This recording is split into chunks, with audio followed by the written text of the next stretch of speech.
Good riddance, Rodney. Oh, not yet. I still got a little. He got one more big weekend. He said the 30th.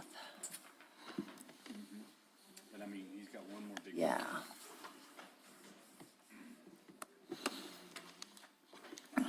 What is his official last The day? 30th. The 30th, really? All right, we're back after a little short celebration for the retirement of Rodney Griego. So now then we'll pick up where we left off. Did you have anything else, Yes, sir. Manager? Okay. Yes, sir, Mr. Mayor. Next, we're going to have a presentation on the improvements over at the Cerro Bonco Regional Airport. Mayor and council, after that, appointment that you did for the steering committee, Ron and I will be working with Austin and Joe to create the bylaws for that committee and with the committee, and those will be brought back to the mayor and council for approval. But in addition to that, the mayor, myself, and Ron has met with the committee initially and started identifying some areas that Austin and Joe are going to be focused on and developing an improvement plan. So they're going to go over that with you today. Okay. I gave the improvement plan to Bertha. Hopefully everybody got a copy of that. Yes, we do. We're going to start with the top area. It's a setting up with the advisory committee. And so the mayor appointed the committee today, and we'll work with Ron to deal with the bylaws and get that going on that portion. Then the next is the fuel farm relocation. Some of the complaints are the fueling airplanes, the time it takes to fuel airplanes, because we don't have a self-serve area out there, so we're going to look into relocating our whole fuel farm closer to the FBO where we can put it to where there could be a self-fueling station for the 100 low lead.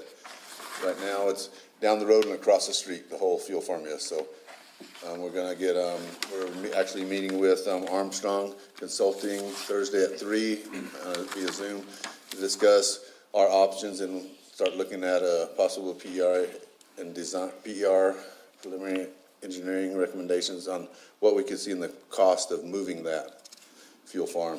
I kind of way back remembering because I questioned that, why across the street and stuff, and then I think the answer I got was that if a wayward plane were to come in, you don't want it crashing into the fuel tanks. I mean, I go, well, they're underground, so no, they're. Well, ours are actually above ground. That's what, I didn't know that. Right. So will these be underground? No, they'll probably be above ground as Above well. ground? It's just, the location, I think anywhere if somebody wants to fly into those fuel tanks, they will. Right. Wherever they're at. So, it's gonna be over towards the maintenance building at the end of the, On the east-northeast side of the terminal.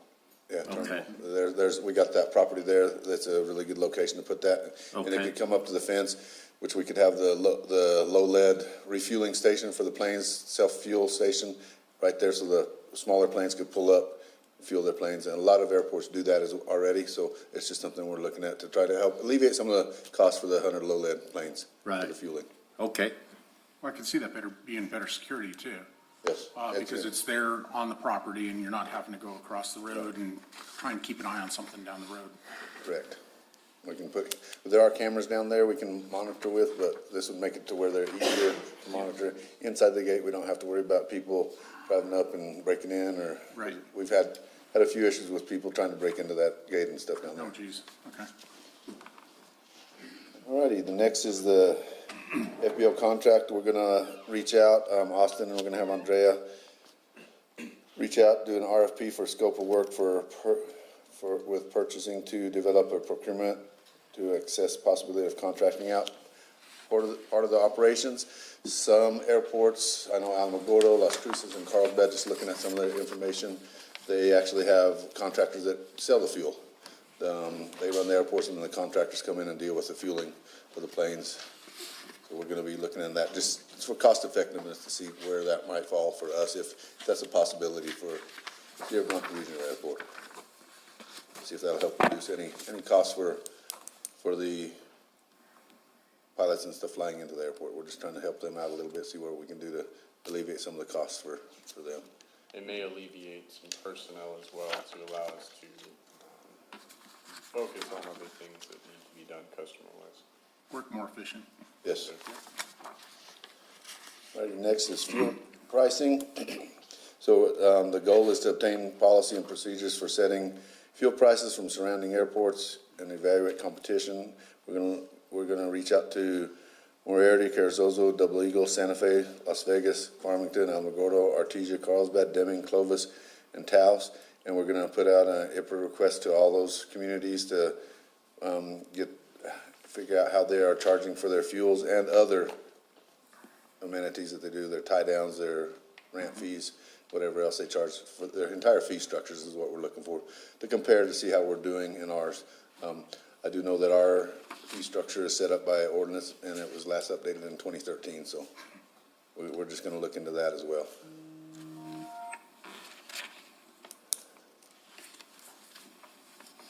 And then another thing is looking at the fuel, the formula and how they mark their fuel prices up, and that a lot of it is the taxes on ours. I went over some of that stuff with the mayor and Manager Dodge this morning, so Well, everybody's got taxes on. yes, so we're just gonna look at how they do their formulas at other airports as well, for consistency. Next is level of service. We're gonna, go over our SOP and our employee rules on how, the fueling, the marshaling of planes, luggage handling, vehicles, relocating planes to the hangars or to the sunshades. We actually sell oil out there, so we're gonna look into that service as well. We operate our hangars and communications, getting better at answering phones and radios for the pilots coming in. So we're gonna review our policy for the level of service to better evaluate the customer service needs at the airport. The communications will be like number one. Yes, sir. You know, that's the main thing. Yes, sir. And the next is policy on handling gratuities. We're gonna look into other avenues. The clients come in, they're expecting it, they do it's kind of like a valet service, so we're gonna look at, develop a policy to handle gratuities received by employees in the form of a valet service. The people come in, they gotta move their luggage, they pull their cars up, so that's something that we're gonna be reviewing with, the mayor and Manager Dodge as well. You know, we'd always had the policy that they're paid employees, so no tips, Right. but it's still happening. And so some of the level of service, we thought might encourage them if we consider a valet service that they could, you know, we get their vehicles, rinse them off, have them ready, moving the luggage and everything. So that's something Yes, sir. to look at. Next, we're looking at evaluating the need of a mechanic shop for airplanes at the airport. So I know the closest one is in Roswell, and I think Roswell and El Paso have mechanics for airplanes. So we can look at developing an RFP scope of work to determine if a mechanic can be attracted to work out of a hangar to service planes, and may have to incentivize to help attract someone. So we're reviewing that with the mayor and Manager Dodge to see if we can get our main FBO hangar has the capabilities of supporting a mechanic shop like that. So we're looking into that to see if we can get somebody up here. Because if a plane breaks down here, I know if they call Rob's A&P out of Roswell, it takes him usually 2 to 3 hours to get up here just to start diagnosing what's wrong with the plane. Then he has to deal with parts and before he can actually service them. So if we can get somebody here, that'll alleviate some of that weight for people to work on the planes. Joe, could that be part of the FBO contract scope of work? We could look into it that way. Because I don't know if FBOs typically cover mechanical services or if they're two separate. It's Usually usually it's two separate because it's a specialized field working on airplanes. So the FBO stuff is just the fueling, marshaling, and stuff like that. Right. Just the general helping out the pilots. Okay. They just seem to be together, but yet I didn't know if they were truly together or just location-wise they're together. Well, we were told by some of the people that are on this panel, a lot of those are entrepreneur people that have their own business. Okay. And they said, we've had some good ones here in the past, but things were just not really good for them, and so they moved on to greener pastures. Okay. And then next, we're going to look into determining some activities to have and start bringing back to the airport. Air show, we can start looking at possibly air shows, fly-ins, anything that we can bring more pilots in to visit the area.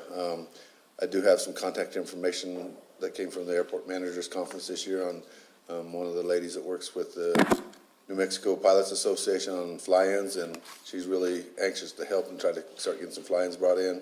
You have the planes fly in, serve them lunch, and have some transportation available for them to come into town and do some activities, and then go back out. And usually those people will buy fuel from us, which will help our income at the airport as well, so and get more people interested in coming to the Ruidoso. We have small planes. We had a couple of years, we had a drive-in, fly-in, remember that, Joe? Car shows? Yeah, I think I remember that, yeah. Counselor Counselor Dean. Dean, yeah, Denise Dean. And it was pretty well attended. The one year got snowed out, but, I think they had it 3 years Yeah. altogether. I believe so. So we're looking at trying to bring some of that stuff back, some of those activities back to the airport as well. We got rental cars on here, finding providers. It's a little tough up here right now. Enterprise left during COVID, and they're not coming back to the Ruidoso area. So we do have Ruidoso Rent-A-Car, but he's very limited in the amount of cars that he has available for the airport. I mean, he rents the airport and people that break down in town and stuff, so he does bring cars out there regularly. Hertz out of Alamogordo has been bringing cars up for people, clients that are gold or platinum members, so they will bring cars up. And Avis has started bringing cars from Roswell for certain clientele as well. So that's just some stuff that we're working on and we've worked on over the past few years, trying to get a little bit more availability for rental cars. And Sierra Blanca still provides 2 free cars. We have 2 cars that are crew cars that are available for up to 2 hours. And if they keep them longer, there is an additional fee for keeping them a little bit longer. But we do have a minivan and a small car for crew cars for the pilots to come into town and eat, grab something to eat real quick if they're in town for a little while. And we have the Bryants, they have their limo service and stuff. They actually come out and shuttle people to town. We have Heather Sigmund, she does a shuttle service as well. So Heather does? yes, so she comes out and shuttles people as well. Okay, good. There's a new shuttle service that's down in Alamogordo that's talking about coming up into Ruidoso. I Okay. can't think of the name of it offhand. I heard it mentioned briefly this morning. Alamogordo Rides. Okay. That's what it is. And they are saying that they're going to be expanding up into Ruidoso, so that might be another resource. Okay, we can reach out to them as well, Councilor. And make sure they get licensed. Yes, sir. And then we also are going to be discussing establishing an information center. Since the airport is the gateway to Ruidoso in the way of flying in, we get a lot of people coming in, having expansion of the information center, explore the RSVP possibly helping out, or another part-time employee out there, especially during the busy times of the year, welcoming people into the airport, giving them information on things to do in the area, and they can help answer phones as well, so get information out to people. Good point. So if there's no questions, that's what our plan entails at this point in time. Mayor, I just want to go back a little bit and talk a little bit about when Chief Thetford was here. As you recall, he did request an investment in the airport, and it was twofold.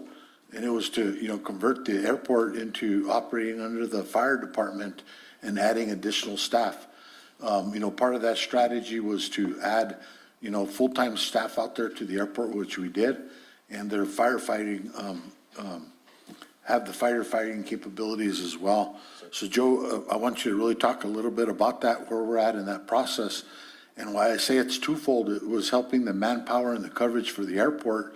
In addition to that, it was providing additional firefighters to our force so that when we did run into manpower shortages, like when we're impacted by COVID and lost half our firefighting staff and weren't able to, fully, relieve our firefighters that were on duty, we made that investment to have those additional firefighters. So can you talk a little bit about that strategy and where we're at in the process of requesting additional fire funds to support those efforts? Yes, sir.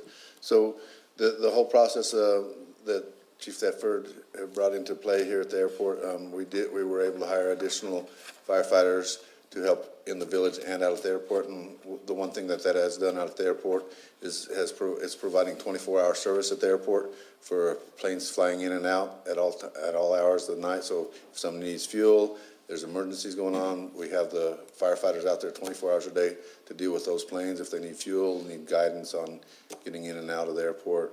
So that's really helping out there at the airport. And what it will help in the way of our fire fund and ISO ratings is that'll put us, right now, that'll put us as a substation at this point in time, which will increase our ISO funding through the, for our fire fund, actually. We'll get more money towards the fire fund to help supply more equipment and, possibly go to more salaries and stuff as well for the fire department and help with that as well. If we do have big fires, like we had the McBride fire, or we have other incidents, flooding and stuff, and we have firefighters that need to come to town, we have enough firefighters trained to work at the airport and in town that we can bring extra people into town to help out. Right now, we've had some firefighters that have went to California right now helping fight fires out there. So those are some of the guys that were working at the airport. So we've got all these other firefighters that are trained to work at the airport to cover those slots as well. So Mayor, Council, I just wanted to remind everybody of that, including the general public that's listening, that we made it an investment in that airport to increase the level of service for fire protection. In turn, it's providing us additional level of service for fire protection within the village. Now, this improvement plan that's being put in place is really going to be focused on the level of service that the patrons out there expect and would like to see out there. We're going to try to shoot for that and then develop a business model on charging a cost of service and finding the areas where we can accommodate them and provide the service that they're requesting. The group that we did meet with, we did, show them how the council has made an investment in that. At one time, we're subsidizing it to the tune of right about $250,000 a year, and this past year we've actually put in about $750,000, but that includes additional $500,000 of capital improvements that are being made out there, and in addition to that, we're able to track the $7 million grant to bring in, a total of almost $8 million of capital improvements that the airport will see in this next year. So there is vast improvements being made out there, as there are in many other departments. At this point, Mayor, we'll stand for any questions under the manager's report. Okay. Does anybody have any questions of the airport manager? And because since we're a hospitality, community, tourism, whatever, we just want to expand out that mindset out there to the airport too, and give them the tools they need to make sure that we can. And with us Get it being out done. there, Mayor, Manager Dodge, we have had a few calls from the county to respond initially to some accidents in the area because we're closer with our firefighters, trained firefighters and EMTs out there. So we're actually in turn helping the county with our fire department being stationed out there as well. And once we turn into a main roll station, we have to get a regular structure truck out there and a wildland truck out there, then we can consider that as a main station. That'll increase our fire fund even more. So, How many of those guys are EMTs? all the firefighters, with the exception of one, are EMTs at this point in time, and he's in the process of getting ready to test. So, all of our firefighters are EMTs. Awesome. Okay. Thank you. Do you want to touch a little bit on the money we got for the police department on Friday? Yes, Mayor, we can touch on that briefly. It's a 3-year grant, and I'll let Chief Chavez speak a little bit more to that point. Chief, you can do it. You have a microphone right there. That's why we pay you the big bucks to sit there. That's just so we can see that brass polished.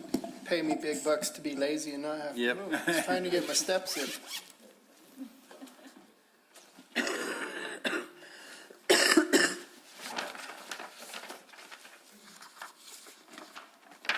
So I applied for a grant back in May. It was through the governor's office on recruitment and retention. They've done a couple of different incentives through the governor's office for to retain some of our officers that we have and recruit more officers in here. It's not just a Ruidoso issue; it's a statewide, a national issue for that matter on being able to recruit and retain officers. Other agencies near us are in a lot worse shape than we are as far as manpower goes and the shortness of officers on the street. This particular grant, I was notified, or we were notified as a village last Thursday that we had received funding for $500,000, which will be distributed over the next 3 fiscal years. The money, I haven't seen a grant contract yet, but the money can be used for recruitment, retention. What the parameters are in the spending, I will let you guys know as soon as they give me those that list. Chief Hooker, Councilor Hooker and I went up to Albuquerque last week for the award announcement. There was about 30 different departments there represented throughout the state, and each department did receive different amounts. Off the top of my head, each one of them was different. I know Las Cruces PD received like $8.5 million to supplement their shortage down there. So there's many departments around the state that were. How much do we received get? this. $787,500,000. So $750,000, just a little over that. So once it comes down and I'm able to know specifically how we can spend the money, we will begin our strategy on doing that and hopefully retaining our officers that we have.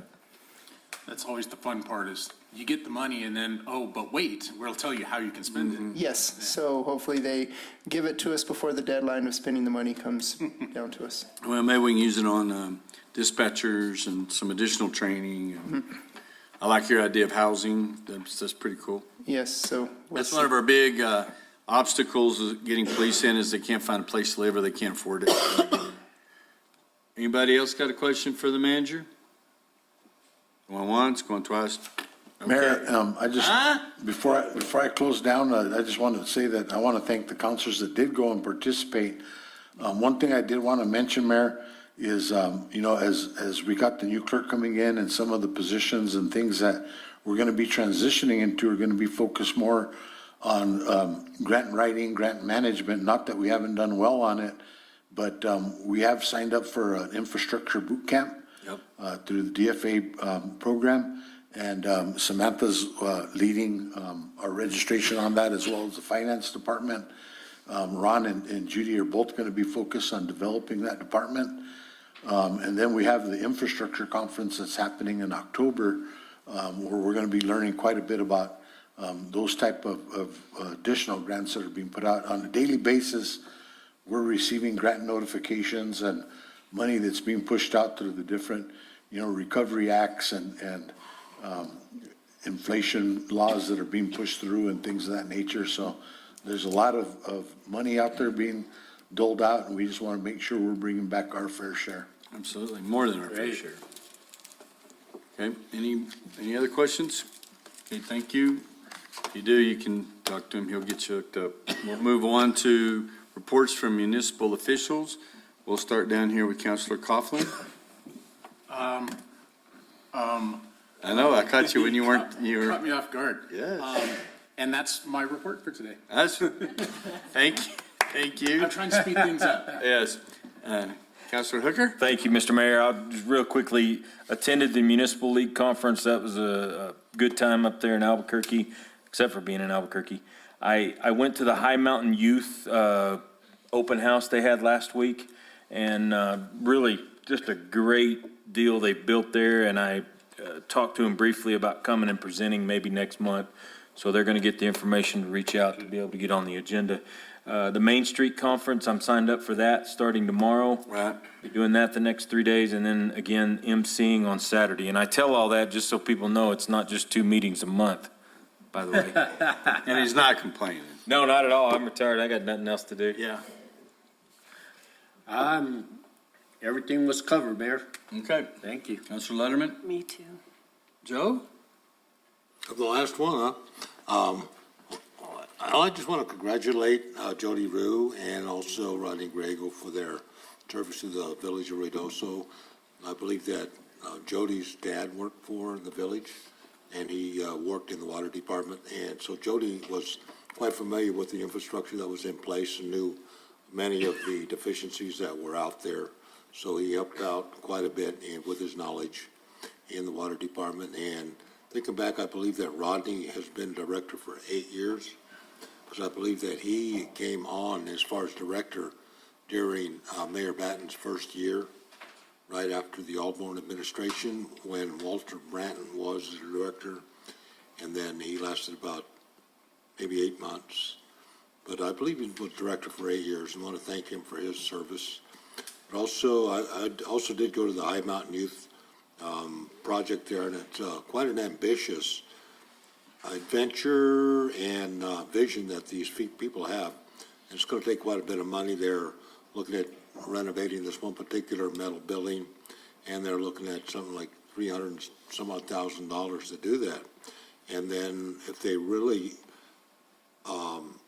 execute everything that they're envisioning, that they're going to need some full-time employees, and that's going to be in reoccurring expenses. So everybody's talking about grants and this and that. So if anybody does know where they might be able to apply for some grants, because they are looking to partner with CYFD What? to a degree, yeah. Yeah, Really? That was because always their big deal. They didn't want nothing Well, to they do. pretty much have to. they're looking at having minors stay overnight. And this, so this, it changes the whole ballgame. So if anybody knows any places where they might try to find a grant, then please let me know or let them know. But other than that, this weekend is going to be very, very jam-packed. And I heard Council Coffin's call for volunteering, so I volunteered. Cool. Pressured me into it. We'll see you there. That's all I have, Mayor. Thank you. Okay, thank you very much. So Mayor, I suggest starting with me every I month. think, That yeah, way that we we set just, the tone and it moves unless really you quick. keep chiming in over there. Yeah, okay, public hearings, we'll go to item number 1, is case number 2022-279, public vacation of a portion of Alamogordo Street and public dedication of roadway applicant Dana Schenk, location did I get it right? Shink, location 143 Fern Trail, Ruidoso, New Mexico, lot 678 of Block D of Ruidoso Springs Division. Yes, Samantha? Thank you, Mayor. Yeah, you got it, there you go. It does it. This case went before the Planning Commission in August, and they supported making a recommendation to you all to do a land swap essentially with Dana Schenik. Her property, the actual structure is on a portion of Alamogordo Street, which is north of Fern Trail. Alamogordo Street was platted, but never built out. And portions of it have been vacated throughout the years by the governing bodies that were sitting at that time. Her request is for an equal swap of land, so an equal exchange of Alamogordo Street for Fern Trail, which is our publicly maintained road. So just ensure public access for the future, basically. With her situation, if she went to sell, she'd have a little bit of issues with the title work, since the structure is not all on her own land. So you can see there's a little bit of a trade-off here. And they're on opposite sides of the river, right? It's on the same side of the river. Alamogordo, oh, it is? Yeah, as Fern Trail, Okay. yeah. So Alamogordo is between Fern Trail and Roswell Street. Do they have? Yeah, And we she has a got, large printout of the plat. I know it can be difficult on those screens. Mayor, just, this is actually down below Thriftway, and across, it's a little bit lower down past Sudreth, east of Sudreth. Mayor, one of the things I did want to add is the directors have this also one. taken a look at I this. just hadn't seen it. I had it in my mind that it was somewhere else. Yeah, I'll flip It's over the here part of to, Fern Trail that runs parallel to Rio. okay. Right. So it keeps popping up. Mayor, Samantha, you also took this to the directors, right? Yes, we did, and we've conducted site visits as well. And we have letters from the public utility company stating that there isn't a need now or a need in the future for that portion of Alamogordo Street. And so their services would not be impacted. Okay, I'm just curious, was this, when you purchased the property, I see it was in 2020, did they identify that as being an issue then?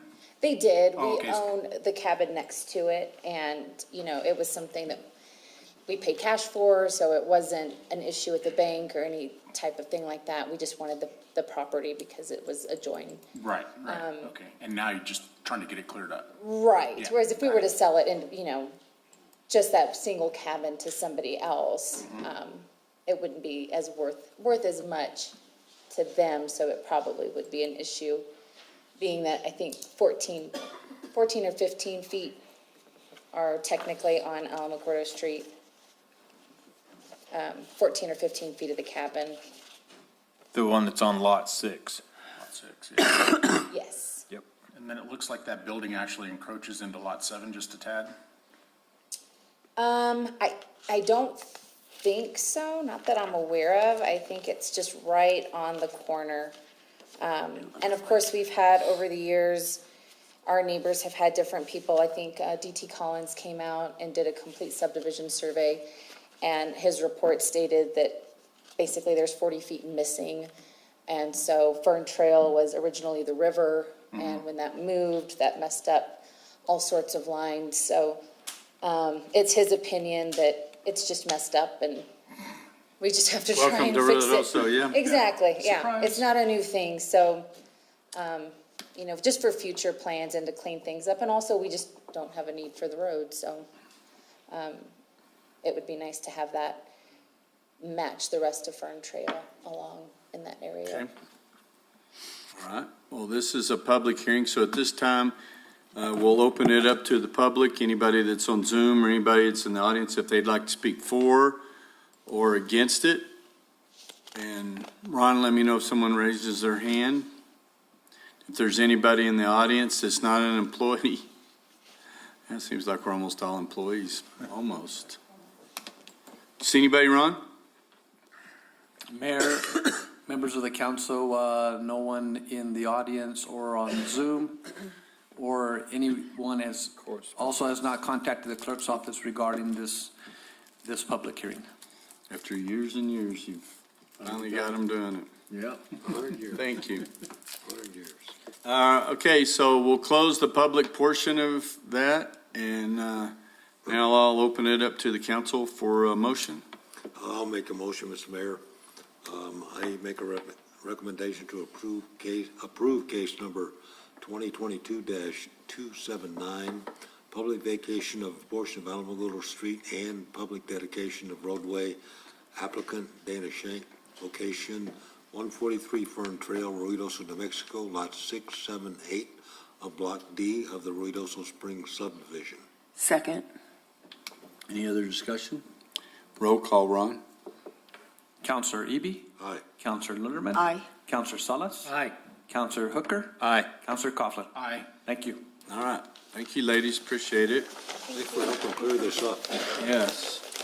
Item number 2, ordinance 2022, an ordinance amending the Village of Ruidoso Municipal Code of Ordinances, Chapter 54, Land Use, Article 2, Zoning, Division 5, Signs, Sections 54 through 181 through 186, Sections 54 through 188 through 192, and Sections 54-193 through 196.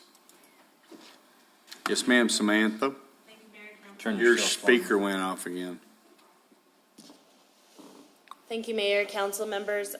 This sign ordinance has been under revision since the start of COVID. We had a steering committee work on adding in all of the new creative signage that you probably have been seeing for the last 2 years, human signs, blade flags that are extremely popular, and all of the other attention-getting signs that we're seeing pop up. So as a result, we wanted to make sure that they were in this code and defined, because without them being, we essentially could not capture every type of signage in the world, but we think that we got the majority of them. It gives code enforcement a leg to stand on and a tool for them to use, and the ability for my department to track these temporary permits. So what we've been doing is issuing temporary sign permits such as the blades, the human signs that you see out there twirling, banners on a 2-week basis, 4 times a year.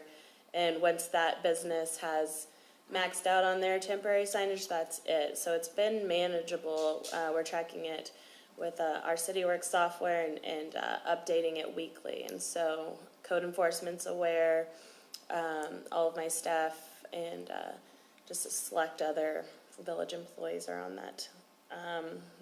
But we're hoping that this sign ordinance brings a uniform set of rules to all of our businesses and civic groups to operate under. In my opinion, it's not more restrictive, it's just clarified. Mr. Mayor, if I may. Absolutely. So have you received pushback? And if so, what kind? What?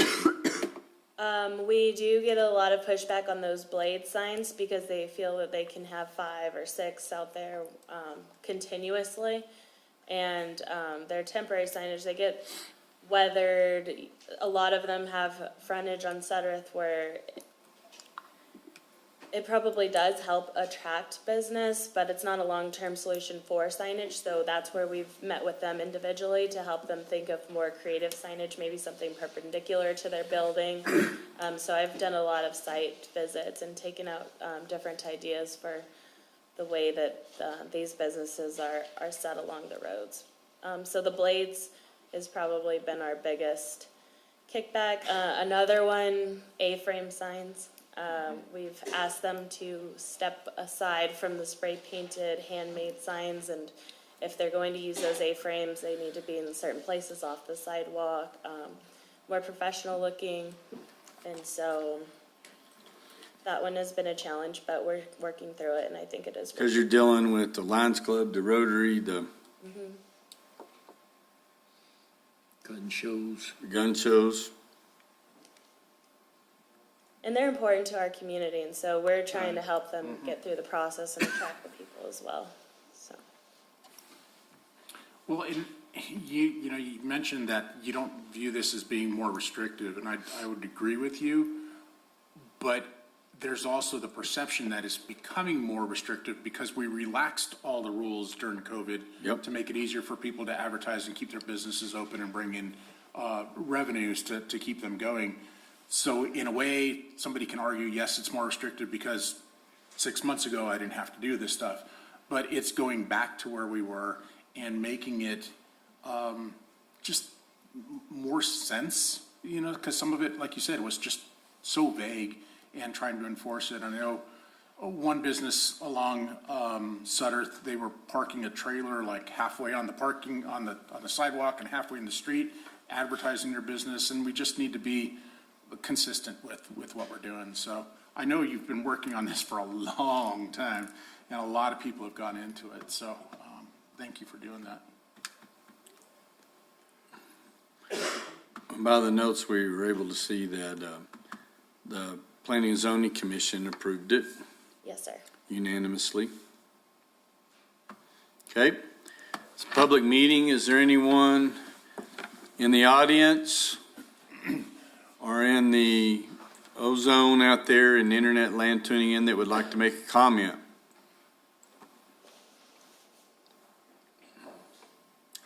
Not up? Okay, we'll close the public portion of the meeting, and I would ask for... Mayor, can I make one more comment? Absolutely.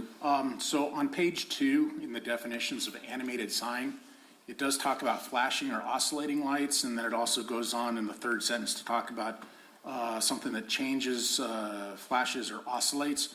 So oscillating and oscillates is spelled incorrectly. You just need to get the right spelling in there. We'll get that corrected. Thank you. Mayor Crawford, members of the council, the clerk's office also did not receive any comments or anything from written, email, or by phone calls. Thank you. All right, we'll close the public portion, and I'd entertain a motion. Mayor, I'll go ahead and make a motion to adopt ordinance 2022-06, an ordinance amending the Village of Ruidoso Municipal Code of Ordinance, Chapter 54, Land Use, Article 2, Zoning, Division 5 Signs, Sections 54 through 181 through, 54-181 through 186, Sections 54-188 through 192, and Sections 54-193 through 196. Second. Okay, any final discussion? Roll call, Ron. Counselor Coughlin, Aye. Counselor Lutterman, Aye. Counselor Eby, Aye. Counselor Salas, Aye. Counselor Hooker. Aye. Thank you. All right, thank you, everyone. Thank you, Samantha. Item number 3, ordinance 2022-07, an ordinance amending Chapter 86 Utilities, Article 3, Sewers, Sections 86 through 64, and determination of revenues, expenses, and debt service. And who is this one? Bueller. Barris, This is, it says Timothy P. Dodge, Village Manager. Timothy P. Judge. No, you're the presenter. Surprise. You Dodge. The only thing, This is the water, we had talked about the CPI. Yes, Mayor, I believe that's a recommendation. Oops, I'm sorry. Judy? Mayor, I believe this is a recommendation to take either the average or the medium on the CPI and, not implement the total CPI. It would have came out to, I believe, about a 9% consumer price index.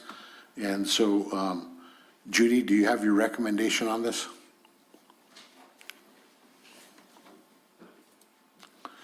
I've forgotten we had put that one on there. I was like thinking for a minute. Well, this is like one of them deals I have a nightmare over, studying for a test, and I show up and I forgot that I didn't study, and then I remembered I'm 60 years old and I graduated a long time ago.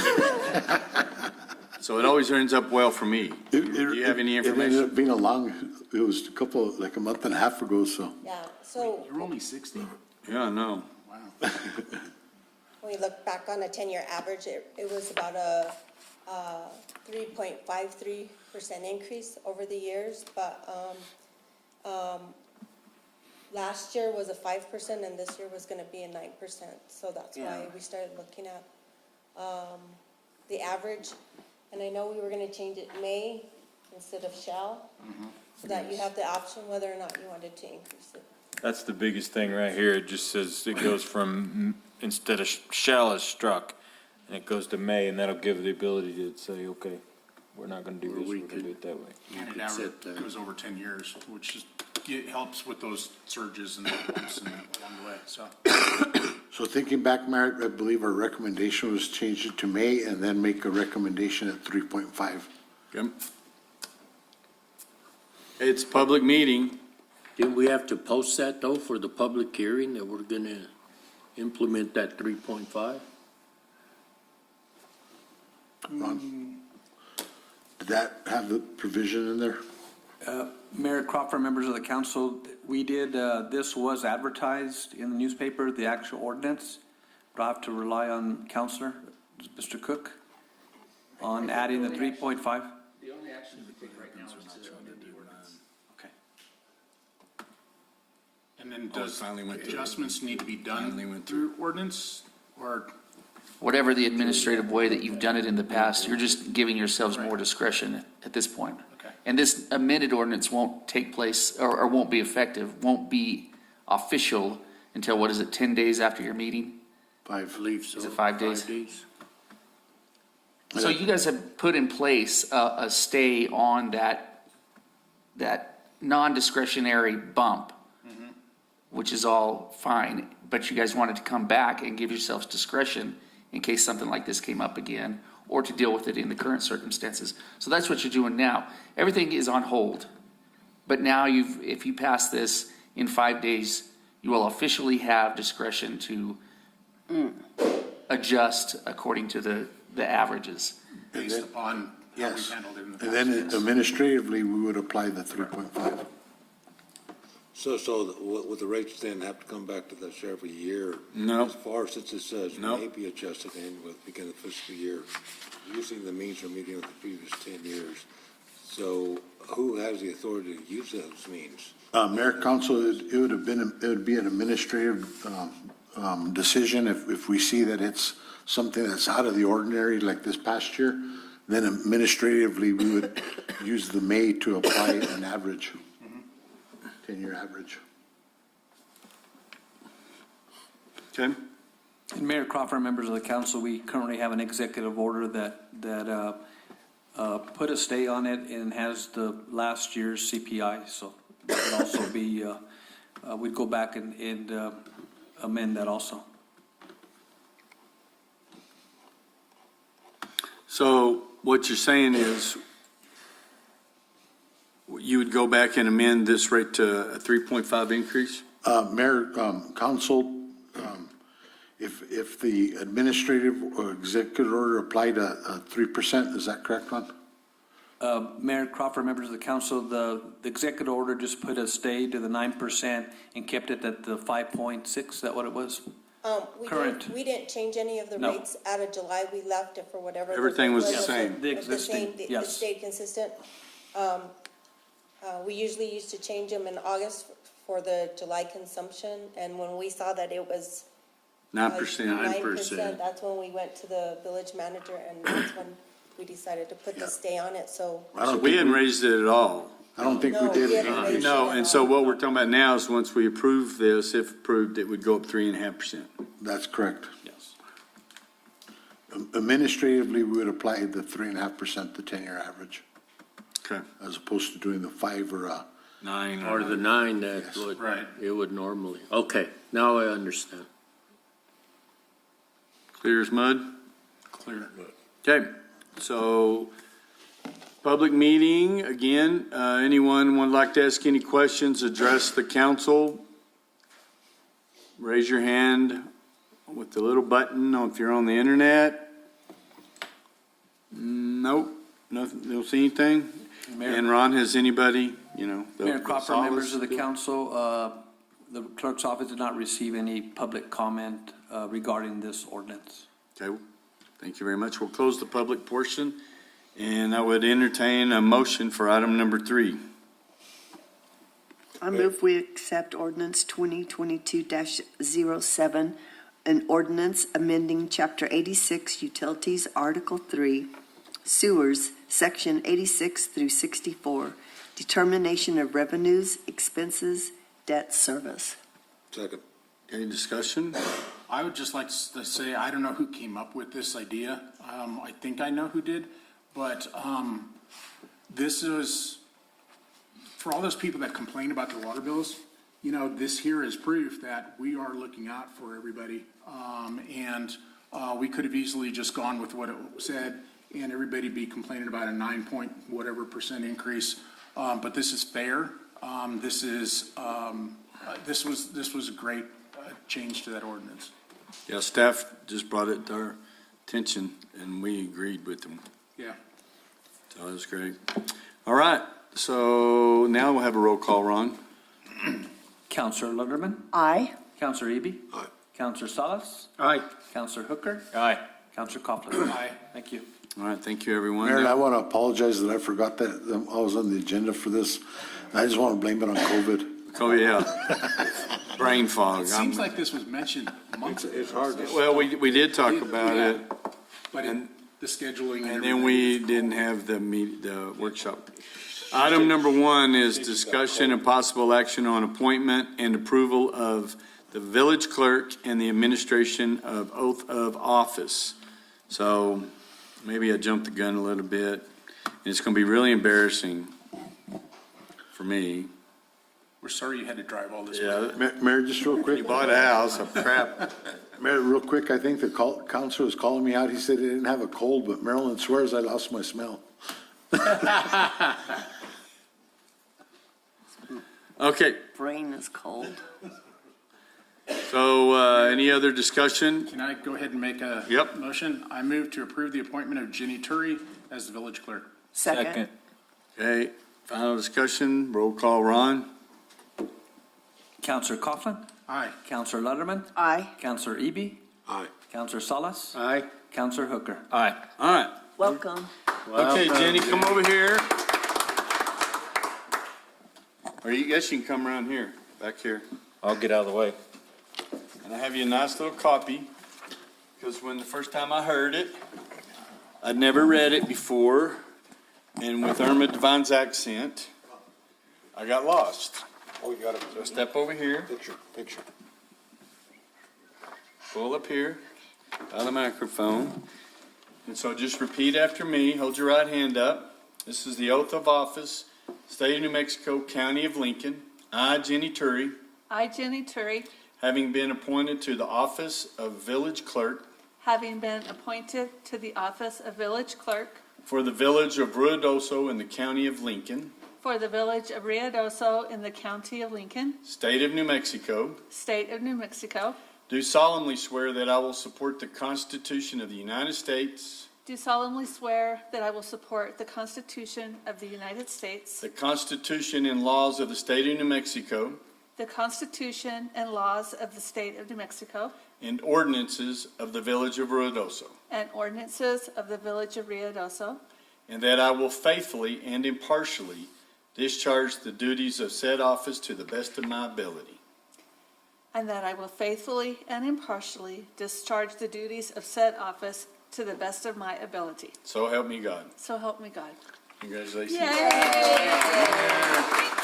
Now, here, you sign this one, and I got a fat pen if you want to, and this is the official copy. Okay.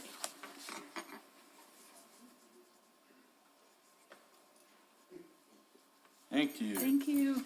Is this hers now, or do you need it, Ron? We'll make a copy of it for that, sir. Okay. All right, thank you, everybody. Now we can move on. Okay.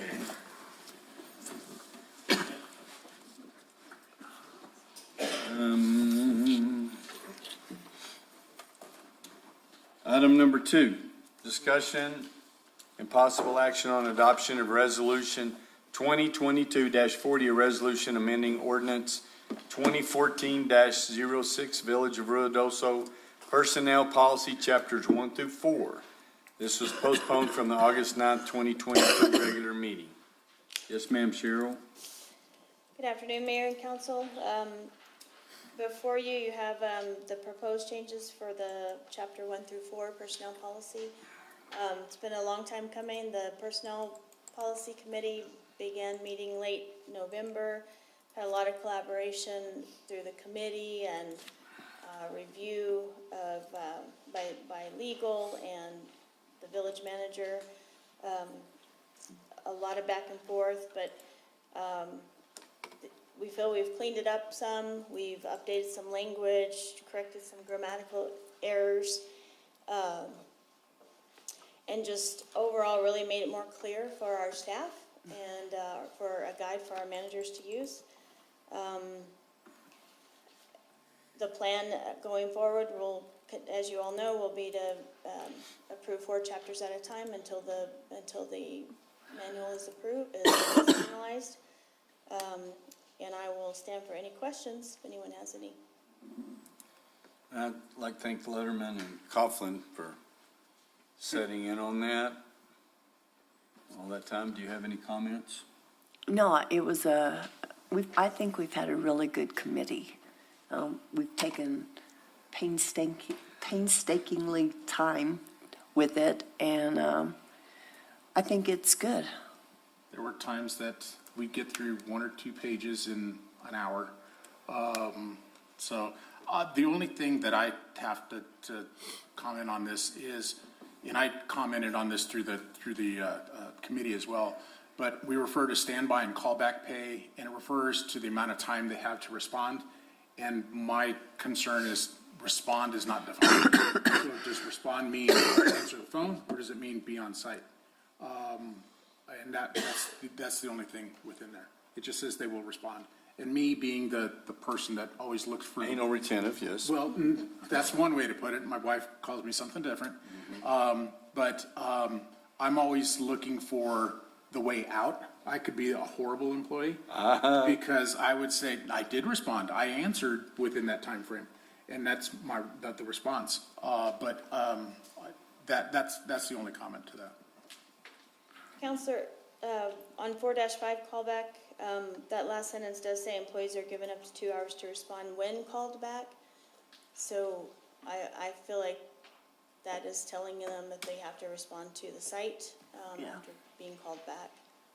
But it doesn't, it says they have that time to respond. It doesn't say to respond to the site. I mean, you have a text, I guess you cannot respond, or you leave a message on, does anybody still have a house phone? No. Well, okay, I know you would. You've had the same number forever, yeah. So most of them, it's cell phone is accessible.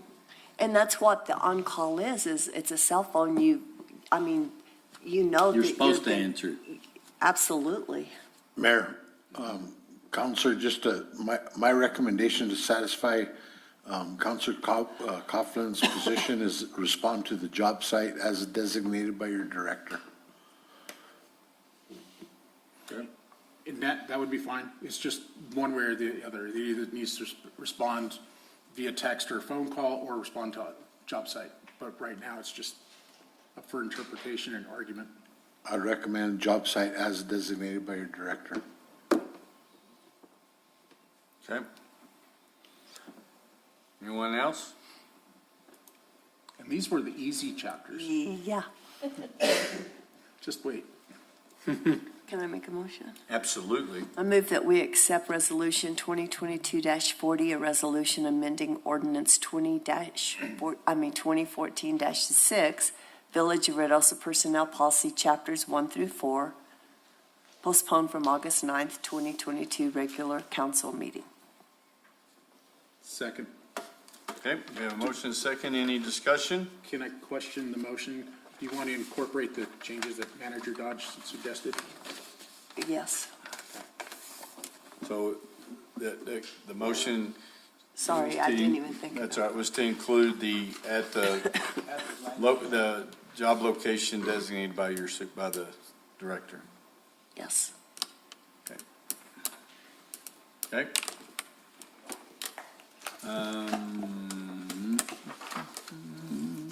So then we move 3, 4. Roll call. We need to. Oh, roll call, I'm sorry. Counselor Letterman? Aye. Counselor Coughlin? Aye. Counselor Hooker? Aye. Counselor Salas? Aye. Counselor Eby? Aye. Thank you. Thank you, folks. Thank you. So we moved Thanks, to items Cheryl. 3, 4, 5, no, 5. No, 5. We're sticking with 5. Okay, item number 5 is discussion of possible action on letter of financial commitment to Zia Therapy Center for fiscal year 2023-2024 to provide public transportation within the village of Ruidoso in the amount of $68,492.97. Anthony. Good afternoon, Mayor Crawford, members of the council. I do have Zia Therapy Center on Zoom as well, but this one here is for the financial letter of commitment. The New Mexico Department of Transportation requires that a letter of financial commitment for future funding. It's not a binding contract, but it's just showing that the partners are going to obligate so much money. But like I said, it's not a binding contract, but they need this for the New Mexico Department of Transportation to apply for future funding. And if you all have any questions, they are on Zoom to answer those. It's just like we did last year and And the year before Years that. before, and Mayor, I'll go ahead and make a motion. okay. I'll move to approve letter of financial commitment to Zia Therapy Center for fiscal year 2023/2024 to provide public transportation within the village of Ruidoso in the amount of $68,492.97. second. Okay, discussion. Roll call, Ron. Counselor Coughlin? Aye. Counselor Salas? Aye. Counselor Letterman? Aye. Counselor Eby? Aye. Counselor Hooker? Aye. Thank you. All right, thank you, everyone. We'll move on to item number 7, discussion and possible action on contract for public transportation with Zia Therapy Center to provide public transportation within the village of Ruidoso in the amount of $68,492.97 for fiscal year 2022-2023. Okay, Mayor Crawford, members of the council, this item is for the actual approval of the amount there listed for $68,492.97 for Zia Therapy Center to provide public transportation within the village of Ruidoso. This would be from October 2022 through September of 2023. And again, Zeotherapy Center is on Zoom for any questions that council or mayor might have. Councilor Coughlin, did you have some questions? Yes, I do. So we've been provided this Otero and Lincoln County area transit guide from the Zeotherapy Centers and Z-Trans. It's dated February of 2020, so it's almost 2.5 years old. But in here, the routes are all numbered, but I know you now use color codes for the routes. And it seems like on Facebook, on a fairly regular basis, we're seeing, and I can't remember if it's like the brown route and the white route are not running on certain days or for a number of days. And I'm not sure whether those routes directly impact the Ruidoso area or if those are routes that are coming from the travel center down to Alamogordo. Can you guys answer that, please? Yes, hi, Mayor, council members, Joe Harden, Transit Director of Z-Trans. Hope everybody's doing well today. Those routes, we use both numbers and colors. Like for instance, Route 60 is the brown route and White 70 is the white route. You don't have to use one or the other. You can use both. It doesn't matter to people, but we just kind of kept it that way. As far as the routes that you see occasionally not running, it's mainly the route from the Downs. And that's the one that does connect with our blue route at times. But what we do is we have our paratransit bus or the fixed route, we can take them on the other route and run out to the end to take people out there or pick them up. The biggest problem we're having is a shortage of drivers right now. We currently have 4 open positions. We currently have only 3 drivers on tap up there. It's very hard to keep drivers and keep them working. I fully understand that. I go through the same problem with staffing at work. Because I've heard from some people that are saying that it's impacting them. They just see the post that says the certain route's not working for that day, and then they have no way to get to work. So maybe it's just a communication thing, is when you're posting that a certain route is not going to be operating that day, also put in there that paratransit is available for those people, as you mentioned, because otherwise it's affecting their livelihoods and their abilities to get to work or conduct other business that they need to take care of. And I agree. We do post on our website. The problem with the paratransit being used for something like that is paratransit is demand response by application, and it's for medically qualified. We do have what's called senior dial ride, kind of, because I know the train up there, you get a lot of seniors that have difficulty maybe going up the hill.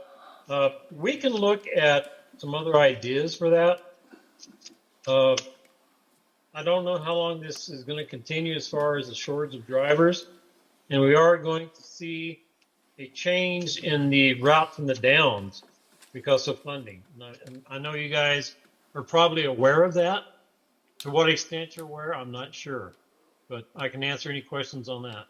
So has the Downs not committed to providing funding? I know there was issue, they may or they may not. So has that been determined yet? We heard from the Downs, and we presented in front of them last year that they were going to pull out as of October. They did, however, have $28,000 that they had allocated for this next fiscal year. So what we're going to do is use that $28,000, and we're going to redo the routes on that portion based on that. I mean, that's not going to be a lot of coverage. It's not going to be a lot of service, but it's nothing else that we can do because we have to have that local match in order to run it. Without it, we cannot provide it. So the biggest problem is you've got the Downs as employment, and you do have Walmart, which is a big stop. And it's not going to impact the village as far as our service there, except for people that want to get out to Walmart and the Downs. And I think we're looking at, I think it was 4 routes a day, which would be 4 hours of service. And that was all we could provide on that. And I know Sharon has the exact figures on that.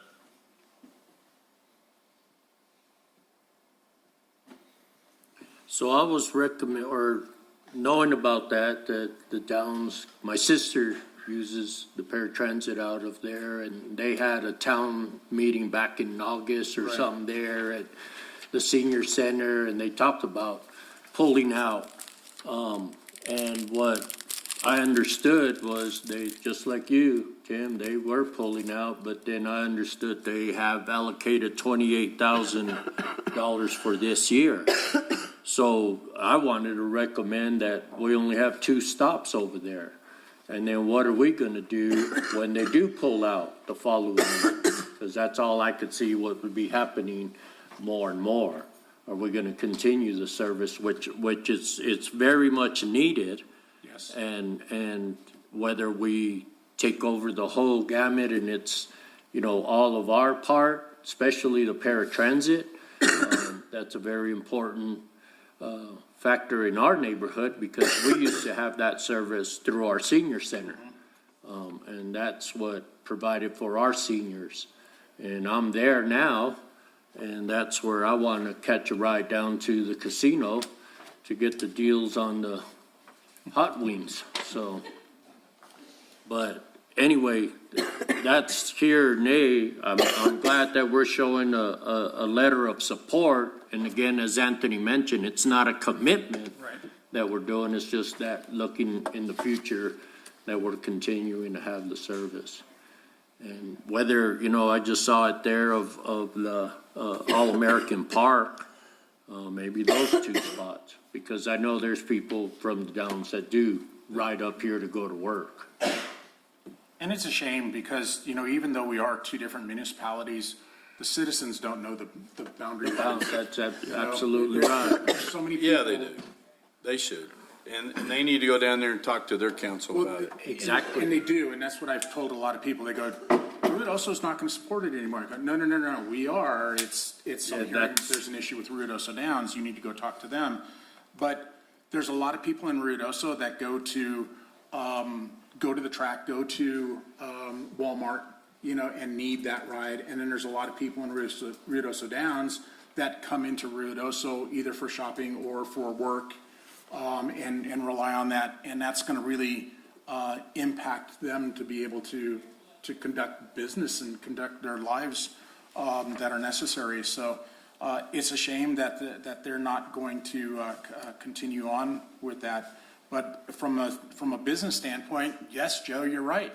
You've got to, scale back on your expenses, and your expenses is the number of routes and the number of the amount of service that you're providing over there. That's just a complete shame. Yeah, and we hate to do that. I mean, we don't want to lose any route. We don't want to lose service in the area. That's one of the reasons we took it over back in 2018. We do not want to see this service go away, because if it does, I don't think it'll come back.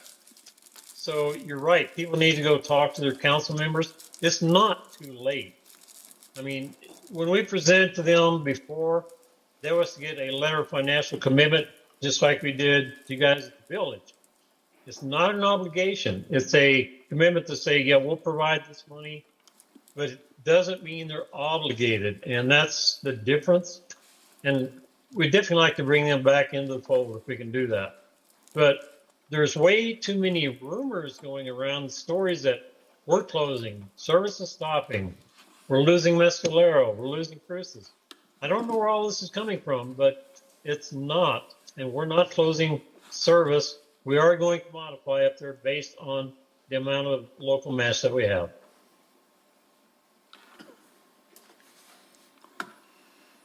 I agreed, so can I get a motion?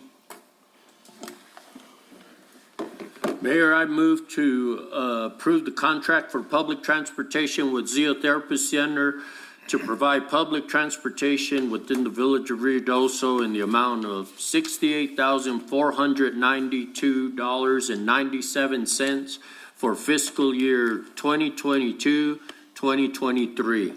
Second. Discussion? I didn't see her leave. Roll call. Counselor Salas? Aye. Counselor Hooker? Aye. Counselor Coughlin? Aye. Counselor Eby? Aye. Thank you. Thank you. Thank you. Thank you, Joe. Ladies and gentlemen, thank you for letting us present to you today. And I apologize, but I'm right in the middle of an NMDOT site visit, so I'm going to bug off of here. That's good. Thanks. Thank you. Thank you, Peggy. Thank you, Sharon. Thank you. Good luck finding employees. Yeah. Item number 9,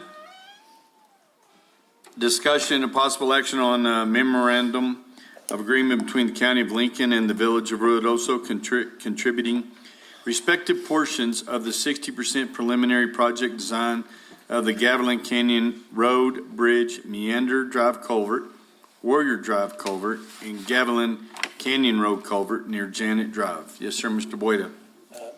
Mayor Crawford, councilors. So this is our memorandum of agreement to collaborate and work on the preliminary design for these 4 locations that we're going to apply for with hazard mitigation funds through FEMA, through their hazard mitigation grant program, and then their BRIC, the Building Resilient Infrastructure and Communities grant. The memorandum of agreement was based on one that I believe, Zach, you had drafted with the county for the Gavilan Canyon Road work that we did with Cutler. Just swapped some of the language out for this different process. And so you guys have already authorized the expenditure of that full amount for the design of the 4 locations. This is just having the county commit their proportion of it. And then if we get any funds through grant writing from this, it'll be proportionately distributed amongst the 4 projects. Okay. Any questions? No. Roll call? Good. I'll make a motion. Okay. I'll make a motion to approve a memorandum of agreement between County of Lincoln and the Village of Ruidoso, contributing respective proportions of the 60% preliminary project design of the Gavilan Canyon Road Bridge, Meander Drive Culvert, Warrior Drive Culvert, and Gavilan Canyon Road Culvert near Janet Drive. Second. Okay, now is there any discussion? I just think it's a great collaboration, and the county come along and the village working together on this. I think it's great. Roll call, Ron. Counselor Eby? Aye. Counselor Salas? Aye. Counselor Letterman? Aye. Counselor Hooker? Aye. Counselor Coughlin? Aye. Item number 10, discussion and possible action on task order RFP number 2022-006P-MCA-06 for professional engineering services with Mosen Corbin and Associates, Inc. for the sanitary sewer collection system infiltration and inflow I&I study in an amount not to exceed $69,642.13, including gross receipts tax. Yes, sir? Mayor Crawford, councilors. Infiltration and inflow study is measuring how much water is flowing into our sewer line.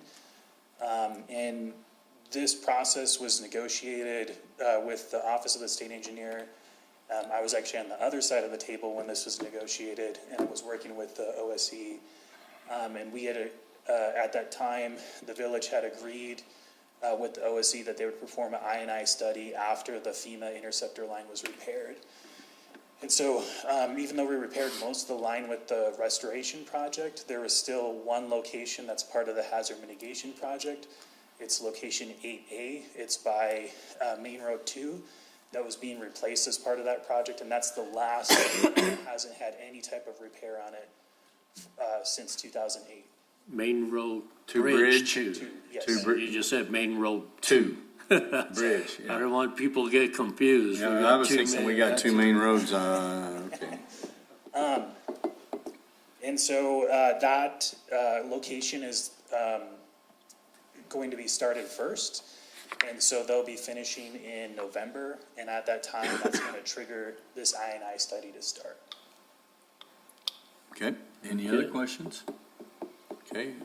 I move that we accept task order RFP 2022-006P-MCA-06 for professional engineering services with Moulton Corbin and Associates, Inc.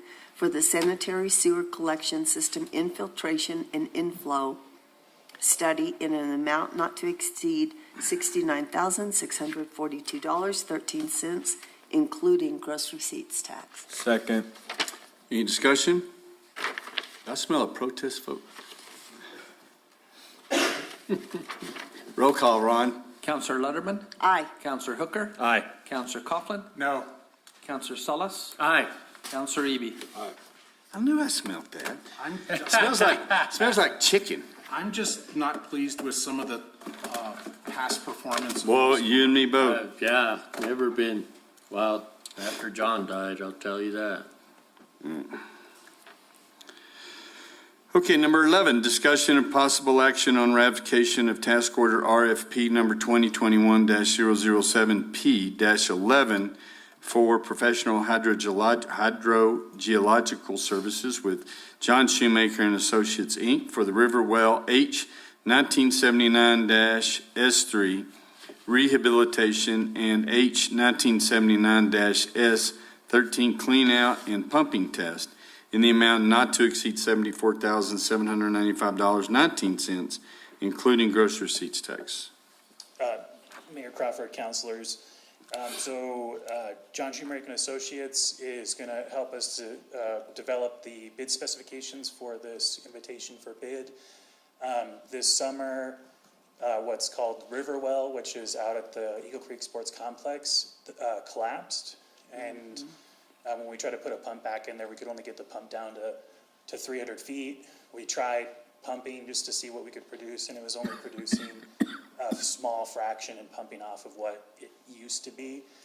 So this project would remove the PVC casing, remount the hole, reset a new surface casing, and then reset a stainless steel production casing down to, I think, a little bit past 600 feet, restoring the function of that well. And since we were having a well company come out and mobilize, in our efforts to start exploring some of the other wells in the Eagle Creek well field, we started monitoring our S13 well. And when we tried to put monitoring equipment in there, we realized that it's also potentially collapsed at 35 feet. And so we've got mixed notes about saying what the production level of that well is. And so we want to clean out that well since we already have somebody mobilized, and then perform a pumping test and see if it's worthwhile, getting an engineering firm on board and designing and putting that well online. So what would cause it to collapse if it's encased in PVC? So sometimes, so the formation is relatively solid bedrock, but if you have a fracture, a piece of it might fall out. So, we could talk about like a big boulder might have collapsed over. Sometimes when you're drilling, you shake part of the formation loose. The other thing is a lot of times the holes are not completely plumb. And so when you're pulling out the pump and motor, sometimes you can snag the casing and break it. There's a lot of issues that could cause complications. This one seems to be like it was a major collapse of the formation. A trimmer. A possible trimmer. That's what I will blame it on. And Eric, thank you for the map, because I didn't know where that S13 was, and that's where, I think you all got one there. So, Mayor, if I may. Absolutely. So for the layman and those confused right now, the 74,000, that's just to study So that, or put a plan together, is that right? so that's to put the spec together, and then also, because you can't go in and inspect a well after the work's done, you have to have somebody sitting out there. And so that includes full-time construction observation, which, it is really important, especially because a lot of times well crews work 24/7, and they gotta modify their schedule and sometimes be awake at 1 o'clock in the morning for a certain special function to happen. So it's always been really well worth it to have John Shoemaker and Associates out to do that inspection. It also includes a report and the analysis of that pumping test. So again, we need to do this or else we can't get any further down the road or down the hole. Correct. Okay. And so Leonard is up here. Leonard this is gonna be his first water utility project management. So I was just introducing this as kind of a concept, but as we progress through the project, it's gonna be Leonard. Very good. And so Mayor and council members, Eric did get with the mayor and have him sign a task order so that we could move to the next step with the project and start the design. And we did receive the 90% design already, and I've already started going over comments. Friday, we will have the review team sit down and go over those, and then they should get us those 100% plans back here fairly soon. So we did want to come before you all and see if we could get that ratified, since the task order was signed without a council session, if you will. Great. That's very good. Any other questions? I'll say I find it very interesting that on page 15, where they're breaking out their hourly rates, they already have their 2023 through 2025 hourly rates determined. That's some forward thinking and some hope that we don't have major inflation continuing on. They'll modify that. And Mayor Crawford and Councilor, so remember, we typically do the procurements in 4-year sections, and so the firms have to take a stab in the dark at their rates for that latter part of the 4 years. That makes sense. Okay. I move that we accept ratification of task order RFP 2021-007P-11 for professional hydrological service with John Shoemaker and Associates, Inc. for the River Well H 1979-S3 rehabilitation and H 1979-S13 clean out and pumping test in the amount not to exceed $74,795.19, including gross receipts tax. Second. Any discussion? Roll call, please, Ron. Counselor Letterman? Aye. Counselor Salas? Aye. Counselor Eby? Aye. Counselor Hooker? Aye. Counselor Coughlin? Aye. Thank you. See, mine still won't open. Thanks, Eric. Thanks, Leonard. See, it just keeps going to that. I don't know why. Item number 12, discussion and possible action on task order RFP number 2019-008P-09 with Ye and Associates, Inc. for professional engineering services for the Grindstone and Alto Lake Dam Outlets Work Survey in the amount not to exceed $99,139.17, including gross receipts tax. Yes, sir.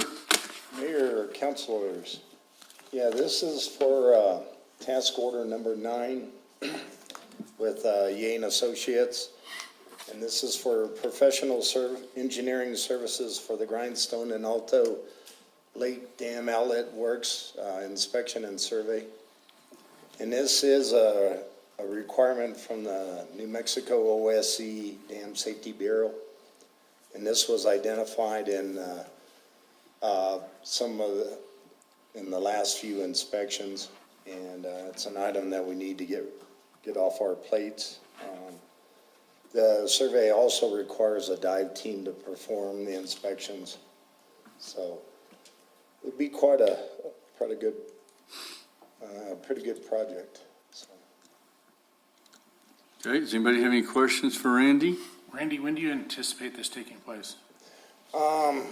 They would like to start fairly soon. Yeah, there's been a lot of work already put in place, a lot of things we had to figure out, so it's pretty much ready to go. I know they want to get this off the ground before it gets too cold, and because of a lot of the work is going to be outside and in the water, so Right. I'm thinking maybe by October, end of September, October. Oh, okay. So, Okay. but yeah, most of everything is ready to go. Yeah, that was my concern, was the weather, and, could they get it done in time, or will it have to wait till next year? And then the other thing is, once they do the vault inspections, it's going to require a written report And of course, James Head from the Dam Safety Bureau is gonna have to review it and check for everything, but, we looked at a lot of previous inspection reports and then what they're asking for. They don't really want the Cadillac, but they want something that's, straight to the point, identifies all the issues and stuff, so. I make a motion that we approve task order RFP number 2019-008P-09 with Yeh and Associates, Inc. for professional engineering services for the Grindstone and Alto Lake Dam Outlet Work Survey in an amount not to exceed $99,139.17, including gross receipts tax. Second. Any final discussion? Roll call, Ron? Counselor Hooker? Aye. Counselor Coughlin? Aye. Counselor Solis? Aye. Counselor Letterman? Aye. Counselor Eby? Aye. Thank you. And we're really anxious about the new hat. Item number 13. I should have wore it because the Vikings did win, so. They didn't win. Yeah. Ooh. Discussion and possible action on task order RFP number 2022-06P-SMA-02 with Miller Engineering, Inc., DBA Souter Miller and Associates for professional engineering services for tank restoration Phase 1 in the amount not to exceed $252,074.60, including gross receipts tax. Okay, this is with Sauter Miller and Associates. This is for a task order that will identify or take care of all the tank deficiencies that were identified in the last tank inspections that I've had with the divers. And it's also satisfies some of the issues with the Mexico Environmental Department. And this is kind of broken down into like 3 phases. The first phase is going to be this portion of it. And I apologize because I have a slight oversight. I forgot to add one of the tanks in this report also. But it's basically going to cover Alto tank number 1, Grindstone tank number 1 also, the Country Club tank, decommissioning of the east and west backwash tanks, and the design of a new transfer pump station at Plant 1. These tanks are prioritized from the most important to the least, so we're identifying the critical ones first. I have tank inspections that we perform every 5 to 6 years, and then, based on the results from the deficiencies is where, the items that we're attacking. Randy, you said Country Club, but I think you meant Little D. Oh, I'm sorry. You're correct. Because, we just did Country Club. Yeah, I apologize, When I yeah. called yesterday on that, I just saw in the agenda memo, Alto Tank 1 and Grindstone Tank 1, but then in the scope of services, it included Yes. Little D, and I just wanted to be sure that was in, because that hadn't been done. My good friend died 21 years ago, and it was just right before that. Wow. That they, maybe 2 or 3 years that I remember they worked on that tank. So I was wondering when it's up. Yeah, So- you are correct. It is Country Club tank. I apologize for the, Little D. I don't know why Country Club's sticking in my mind. So next time, if this is great, a good start. So you mentioned 3 phrases. If you could add, what are the next tanks in Phase 2 and then in Phase 3 that we'll look at? Because these are Sure. very important. And remind me, Grindstone Tank 1, that's the 3 mil? Yeah. Okay. Oh, yes, it is, correct. Okay, 3 million gallon tank. Okay. Are we gonna put or I would say, let's put another 3 million out there, but it's just the one, right? Well, we have the 3 million and the 1 million. Right. So, and, based on the inspections is, See what it is. Well, if that 1 million needs to be replaced, I'd say put a 3, because we could pump from Alto now up there. Well, that might be part of the plan, with the backwash, elimination of the backwash tanks. So, Was that the location we had concerns with at one time in the past? We talked about putting in a bigger tank, but the water may sit there for too long and we'd have issues with the water quality? Maybe it might be something else we were talking about, putting in a bigger tank as being a possibility. And one of you two had said that if we do, then it wouldn't get drained. Yeah, it gets stagnant. So, and that's part of the, anything we would analyze. So, there's a lot of discussions about the country club tank and maintaining the old tank or rehabbing the old tank. And the tank that we put in there is already 160,000 gallons over what we actually need. And so that causes stagnation issues. And Right. so if it came to a replacement of the 1 million gallon tank, we'd do a comprehensive study for demand and make sure we size it appropriately for growth in that area. That's what I'm getting at, that growth. The other thing we had kind of looked at also is some kind of mixing, in the big tank. Because we do have some issues with disinfection byproducts, through the system. So we're looking at different ways to address that, so. And if I could just interject, so one last thing, just so that we're clear, this is the engineering, they're developing the bid specifications. This first phase is probably gonna be $2 million, and the next phase after that is probably gonna be $1.5 million. So this is a big project, and it's all to maintain those assets and extend that longevity of the tanks. So this is repairing numerous tanks, but Randy's Country Club tank replacement project was over $1 million for a new tank. Right. So we want to maintain these assets to get the most capital out of them. And if I recall, it's all coming out of SGRT. Correct. Okay. And we're also looking at, coating the outside, so I know that's a highly trafficked area and highly visible when you go by that tank, and it's kind of ugly looking, so that'll help also. Well, and it's not just a simple thing like originally I was like, put in a bigger tank, we have more capacity. But thanks to having you guys on board, you educated us that no, it's not always a great thing to have more storage because we get that stagnation. And, that's why we have to go out and do the engineering and do the studies on these things, so.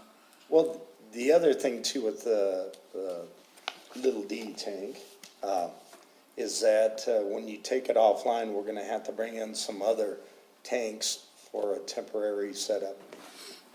Cause we're gonna have the big one off a line, and so that's part of the project for them to look at also. Remind me how big Little D is? That's $1 million. $1 million? Okay. Yeah. So, it's gonna be in their engineering also to figure out how many tanks and what size temporary tanks that they'll have to have, when we take the $1 million down. So Mayor, I'll go ahead and make a motion.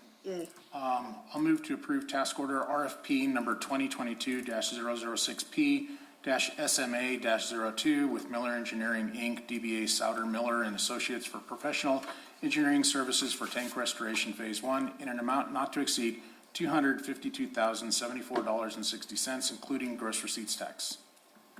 Second. Okay, discussion, roll call, please.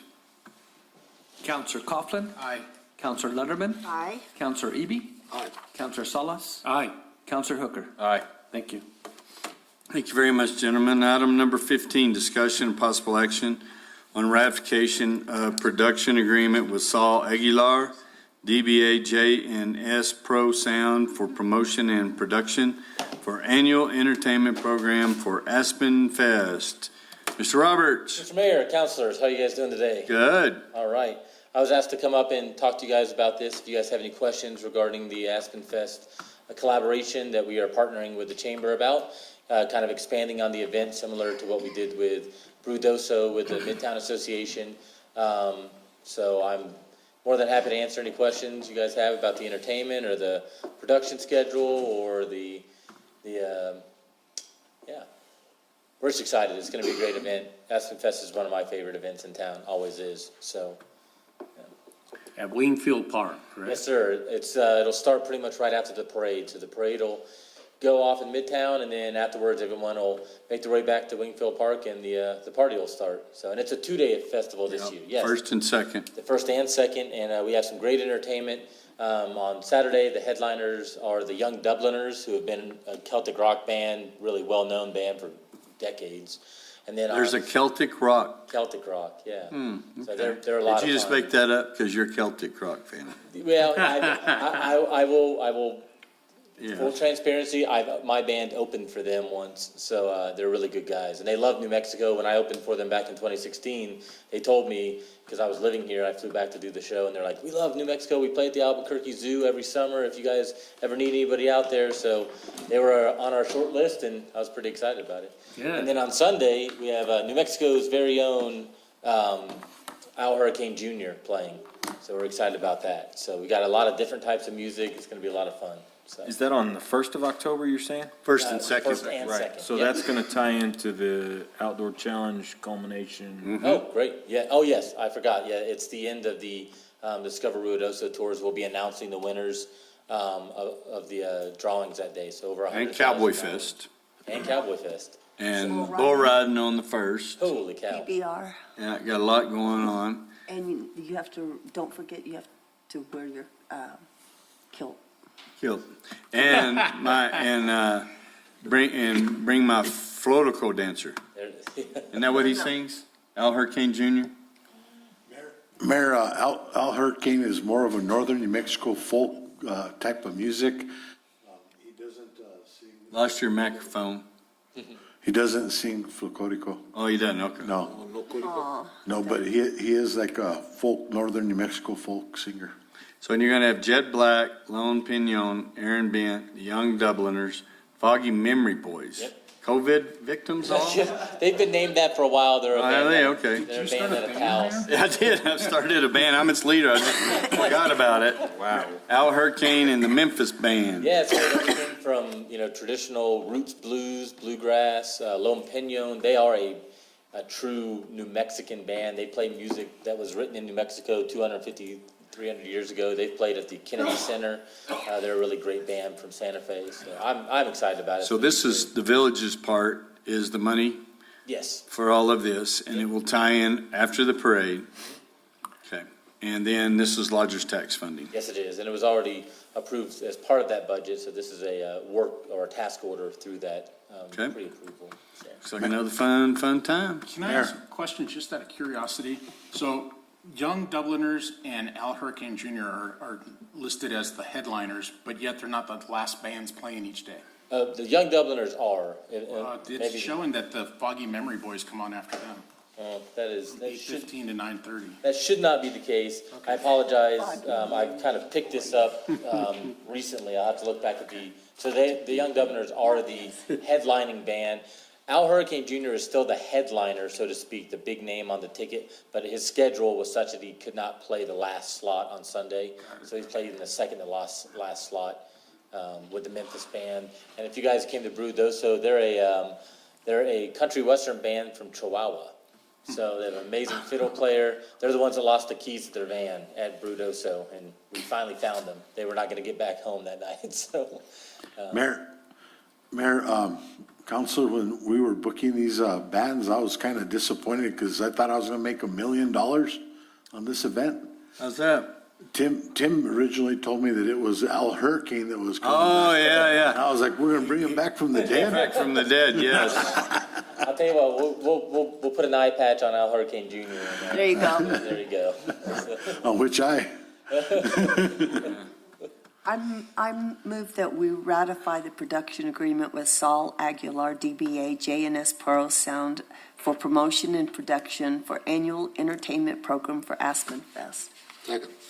But I did have one question. It was just stated in there about as far as the security that in the contract that the Village of Ruidoso is responsible for security after all the equipment's delivered and set up, and that we're also liable for any loss of equipment. So are we hiring which security firm?